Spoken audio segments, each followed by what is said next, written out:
काहीतरी न्याय मिळेल, पण तुम्ही इथं बघितलं तर इथं चर्चा कशावर होती ते एका कार्यकर्त्यावर हक्कभंग आणण्यासाठी वेळ घालवला जातो।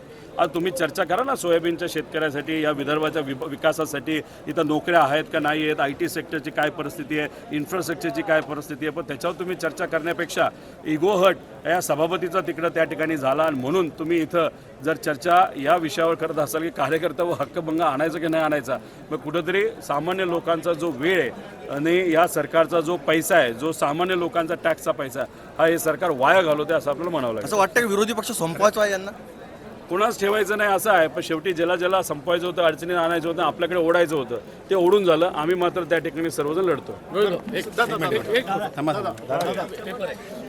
नंतर राम शिंदेंनी टीका केली की पवार शरद पवार फॅमिली ही आतून एक असते दाखवते वेगळ्या अशा प्रकारचे काय बोलले।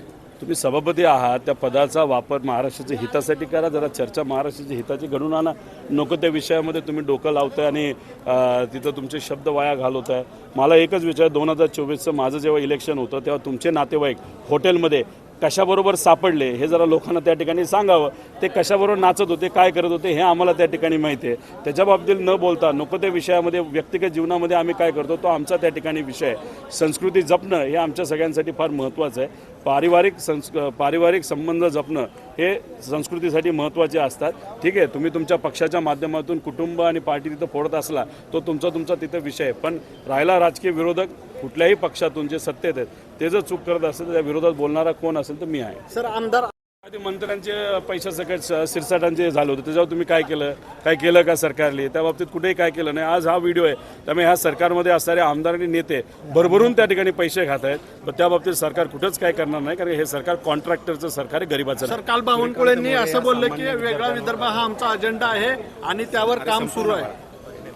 आता बघा, अखंड महाराष्ट्र राहावं असं सगळ्यांची त्या ठिकाणी इच्छा आहे। राहिला विदर्भाचा विषय, विदर्भातल्या लोकांचं काय मत आहे हे तिथं समजून घ्यावं लागेल। तुम्ही उद्या जाऊन काही बोलायला लागला आणि आम्ही हेच करणार तेच करणार म्हणजे तुम्ही तुमचा इगो तिथं पुढे आणत असाल, हे योग्य नाही। लोकांना विश्वासात घेऊनच त्या ठिकाणी कारवाई करणं हे फार महत्त्वाचं आहे।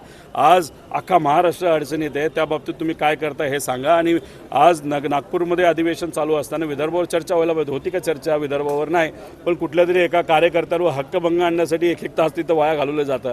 मग कुठेतरी लोकांचा जो टॅक्सचा पैसा आहे हे सरकार वाया घालवते असं आपल्याला म्हणावं लागेल।